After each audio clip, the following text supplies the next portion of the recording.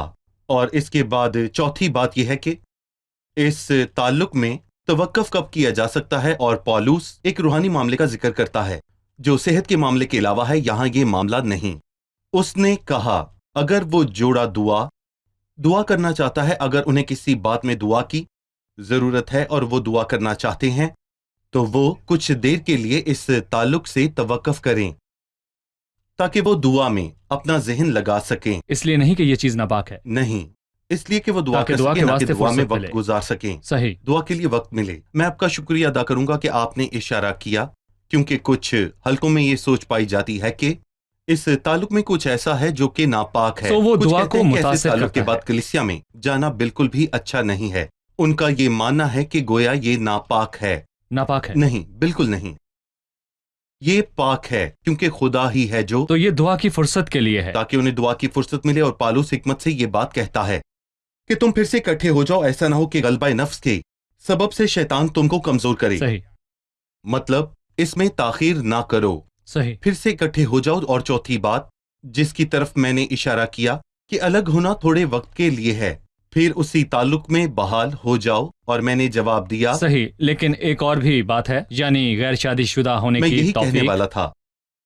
جب خداوند یسوع مسیح نے خوجوں کے بارے میں کہا تو اس نے کہا کہ کچھ خوجے پیدائشی ہیں جو کہ ازدواجی تعلق نہیں رکھ سکتے، اور کچھ کو آدمیوں نے خوجہ بنا دیا جو ازدواجی تعلق رکھنے سے معذور ہوئے، اور کچھ خوجے ایسے ہیں جنہوں نے خدا کی بادشاہی کے لیے خود کو خواجہ کیا، انہوں مطلب نے کہ خود کو شادی سے باز رکھا۔ تاکہ خدمت کر سکیں، اور خدا نے انہیں توفیق بخشی کہ وہ شادی کے بغیر یا ازدواجی تعلق کے بغیر ہی رہ سکیں۔ میں نے آپ سے جانا کہ خدا نے مرد اور عورت کے درمیان اس تعلق کی بنیاد رکھی، اور یہ بھی جانا کہ خداوند نے عورت کو یہ مقام بخشا کہ وہ فقط سامان لطف نہیں، جیسا زناکاری کے حلقوں میں مانا جاتا ہے، یا جیسا کہ آج کچھ تہذیبوں میں ہے، بلکہ عورت کو مرد کے جسم پر اختیار ہے اور مرد کو عورت کے عورت کا جسم پر، تاکہ دونوں کی تسکین ہو۔ میں نے حال میں ایک لیڈر کے اس اعلان کو پڑھا کہ اگر آپ کسی ڈاکو یا بدماش کے ہتھے چڑھ گئے ہیں، اگر آپ راہ میں بیوی کے ہمراہ ہیں اور ڈاکو آ جاتے ہیں اور اسے لے جانا چاہتے ہیں، تو انہیں لے جانے دیں، کیونکہ یہ ایسا ہی ہے جیسے آپ نے خود کو بچانے کے لیے اپنا مال ان کے حوالے کر دیا۔ میں اس بات کو خداوند یسوع کی تعلیمات کی روشنی میں زیر بحث لانا چاہوں گا کہ بائبل شادی شدہ جوڑوں کے حوالے سے کیا کہتی ہے۔ یہ بیان کس نے دیا کہ عورتوں کو مال کے بغیر جانو؟ گویا آپ کی جیب میں جو پیسے ہیں اور جو بیوی آپ کے ساتھ رہ رہی ہے وہ دونوں برابر ہیں، پر شرمناک ہے کہ اسے مال سے جانا جا رہا ہے، لیکن در حقیقت وہ اس کا بدن ہے۔ جس نے بیان دیا ہے اسے یہ سمجھ نہیں ہے کہ خدا نے یہ سوچا کہ وہ ایک بدن ہو، اور یہ خدا کا صحیح نقطۂ نظر ہے، اور اگر وہ خطرے میں ہو تو اسے بچانا ہے۔ اسے اس کا دفاع کرنا ہے، اسے چھپانا ہے اور خود سامنا کرنا ہے۔ صحیح، بائبل مقدس میں ایک تعلیم ہے کہ اے شوہرو اپنی بیویوں سے محبت رکھو۔ یقیناً کہاں لکھا ہے؟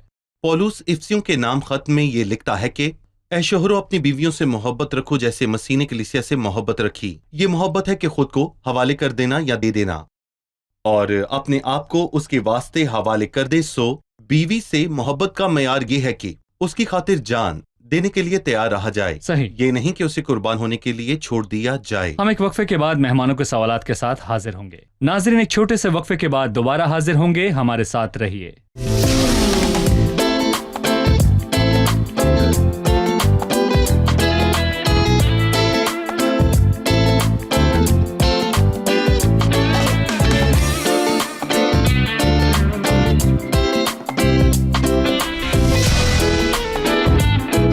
خوش آمدید، آئیے چلتے ہیں مہمانوں کی جانب اور جانتے ہیں ان کا سوال۔ 12ویں آیت میں لکھا ہے، باقیوں سے میں ہی کہتا ہوں نہ کہ خداوند کے اگر کسی بھائی کی بیوی با ایمان نہ ہو اور اس کی ساتھ رہنے کو راضی ہو تو وہ اس کو نہ چھوڑے، اور جس عورت کا شوہر با ایمان نہ ہو اور اس کے ساتھ رہنے کو راضی ہو تو وہ شوہر کو نہ چھوڑے، کیونکہ جو شوہر با ایمان نہیں وہ بیوی کے سبب سے پاک ٹھہرتا ہے، اور جو بیوی با ایمان نہیں وہ مسیحی شوہر کے سبب سے پاک ٹھہرتی ہے، ورنہ تمہارے فرزند ناپاک ہوتے مگر اب پاک ہیں۔ یہاں سوال یہ ہے کہ وہ کہتا ہے خداوند نہیں، میں یہ کہتا ہوں، کیا یہ اس کی ذاتی رائے تھی نہ کہ خداوند کی بات؟ ایک اور سوال کہ ایک غیر ایماندار ساتھی ایک ایماندار کے ساتھ پاک کیسے ہو سکتا ہے؟ جی ڈاکٹر فرید کیا کہیں گے؟ پہلا سوال بہت اہم ہے. جی یہاں لکھا ہے خداوند نہیں میں کہتا ہوں. کس سے ہے؟ وہ کرنتھیوں کے بھائیوں سے کہتا ہے. نہیں وہ کہتا کس سے ہے، کس طبقے سے؟ ٹھیک ہے، میں یہ کہہ سکتا ہوں پہلا پیراگراف پہلی آیت سے 7ویں آیت تک، اس کا عنوان ازدواج اور اس کے فرائض ہیں. صحیح. اور دوسرا پیراگراف جو کہ آیت 10 سے لے کر آیت 24 تک ہے، یہ طلاق اور اس کی حدود ہے. صحیح. طلاق کیا ہے؟ نہیں. علیحدگی کیا ہے؟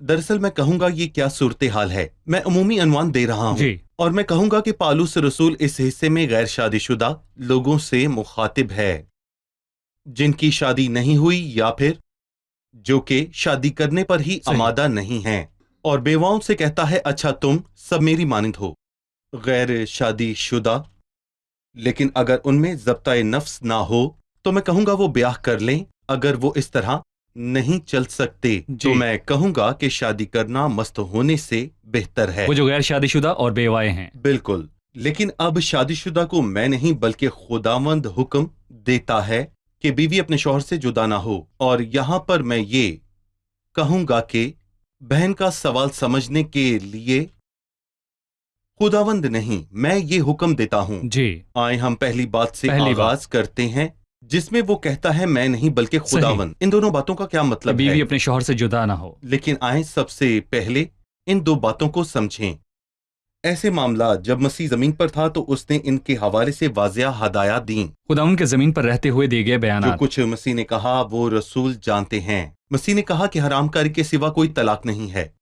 ٹھیک ہے، لیکن مسیح نے آج کی صورتحال کے حوالے سے نہیں کہا کہ دو لوگوں نے ایمان لانے سے پہلے شادی کی اور پھر مسیحت آئی. ان میں سے ایک مسیح پر ایمان لا کر مسیحی ٹھہرا اور دوسرا ایک بت پرست ایماندار رہا. وہ یہ پوچھنے آئے کہ ہم کیا کریں؟ کیا ایماندار غیر ایماندار کو طلاق دے سکتا ہے یا کیا وہ ایک دوسرے کے ساتھ رہیں؟ وہ اس کا جواب یہاں دیتا ہے اور اسے واضح کرتا ہے. جب وہ کہتا ہے خداوند نہیں میں، اس کا مطلب ہے کہ تب خداوند کا اس حوالے سے کوئی بیان نہ تھا. لیکن پھر بھی اس خط کے ہر لفظ کا عنوان یہ ہے کہ جو باتیں تم نے لکھی ہیں وہ خدا کے احکام ہیں. جو باتیں تم نے لکھی وہ روح القدس کے وسیلے دیے گئے خدا کے احکام ہیں. اس نے خود اس باب کے آخر میں کہا، اور میں سمجھتا ہوں کہ خدا کا روح مجھ میں بھی ہے، جس کا مطلب ہے صحیح کہ سمجھو کہ میں کس کے وسیلے تم سے کہتا ہوں، روح القدس کے. سوال کا دوسرا حصہ یہ ہے کہ غیر ایماندار کا ایماندار کے وسیلے پاک ہونے کا کیا مطلب ہے؟ پاک ہونے کا مطلب یہ نہیں کہ ایمان رشتوں کے وسیلے یا پھر میراث میں ملتا یا پھر منتقل ہوتا ہے، ایسا کچھ نہیں ہے. بلکہ پاک سے مراد الگ کرنا اور محفوظ کرنا ہے. جس گھرانے میں ایک ایماندار ہے اور ایک شوہر ہے جو اس کے ساتھ رہتا ہے، میں کہوں گا کہ وہ غیر ایماندار ہے. بلکہ ایک ایماندار بیوی کے ساتھ رہتا ہے. پہلی بات، اس کا مسیح کے پاس آنے کا امکان بہت گہرا ہے کیونکہ وہ مسیح کی حیات کو دیکھتا ہے، ایمان کی زندگی کو اور مسیح کی خوشبو کو. اور وہ ایک ایسے حلقے میں رہتا ہے جس کا مطلب پاک ہے، اور وہ ایک ایسے حلقے میں ہے جس میں مسیح یسوع ہے.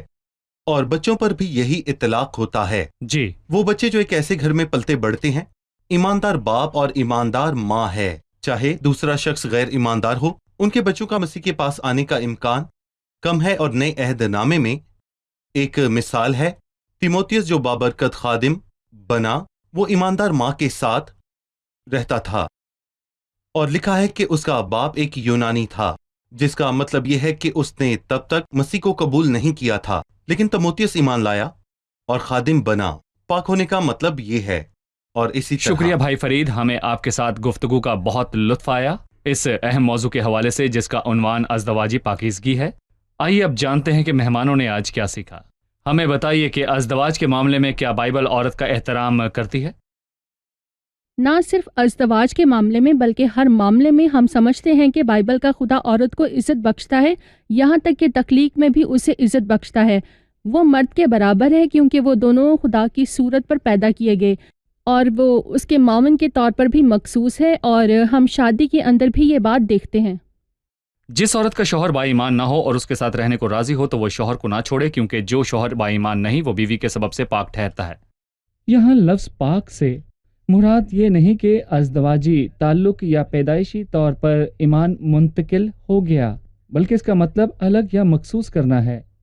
اگر دو لوگوں نے شادی کی ہے، ایک ایماندار اور دوسرا غیر ایماندار ہے، تو جو غیر ایماندار ہے اس کا خداوند یسوع کے پاس آنے کا امکان اس غیر ایماندار کے مقابلے میں زیادہ ہے جو اکیلا ہے، کیونکہ وہ اس ایماندار ساتھی کے اندر مسیح کی زندگی اور اس کی خوشبو کو محسوس کرتا ہے جس سے اس کا بیاہ ہوا۔ شکریہ، خدا آپ کو برکت دے۔ ڈاکٹر فرید آپ کا بھی شکریہ۔ اگلے پروگرام میں آپ سے پھر بات چیت ہوگی۔ عزیز ناظرین، آج ہم نے سیکھا کہ بائبل یا خدا کا زندہ کلام عورت کے ساتھ ہر طرح سے انصاف کرتا ہے۔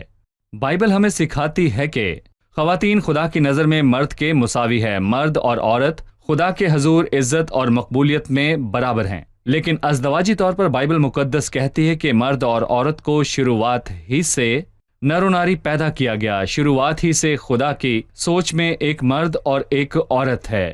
خدا کی سوچ میں کبھی بھی کثرت ازدواج نہیں ہے۔ عزیزو، خدا کی سوچ ہے کہ مرد اپنی بیوی کو اپنا بدن جان کر محبت رکھے، کیونکہ کبھی کسی نے اپنے جسم سے دشمنی نہیں کی بلکہ سنبھالتا ہے۔ مرد خود کو اپنی بیوی کے واسطے پیش کرے۔ اب میں آج کے سوال کی طرف بڑھنا چاہوں گا، لہٰذا آج کا سوال: بائبل کے وہ کون سے اصول ہیں جن کے تحت مرد اور عورت کے مابین ازدواجی تعلق منظم ہوتا ہے؟ بائبل کے وہ کون سے اصول ہیں جن کے تحت مرد اور عورت کے مابین ازدواجی تعلق منظم ہوتا ہے؟ آنے والے پروگرام میں آپ سے پھر ملاقات ہوگی۔ خدا آپ کو برکت دے۔ أنا هفرح بيك علشان انت بتكفيني، أنا ههتف ليك علشان انت بتحميني، أنا هفرح بيك علشان انت بتكفيني، أنا ههتف ليك علشان انت بتحميني. مش مستني يا ربي موقف راح يفرحني، أو مستني كلام هيطمني ويسعدني، أو مسنود على ناس تتغير وتجرحني، وارجع لك من تاني علشان تشفي وتشبعني. مش مستني يا ربي موقف راح يفرحني، أو مستني كلام هيطمني ويسعدني، أو مسنود على ناس تتغير وتجرحني، وارجع لك من تاني علشان تشفي وتشبعني. أنا هفرح بيك علشان انت بتكفيني، أنا ههتف ليك علشان انت بتحميني، أنا هفرح بيك علشان انت بتكفيني، أنا ههتف ليك علشان انت بتحميني.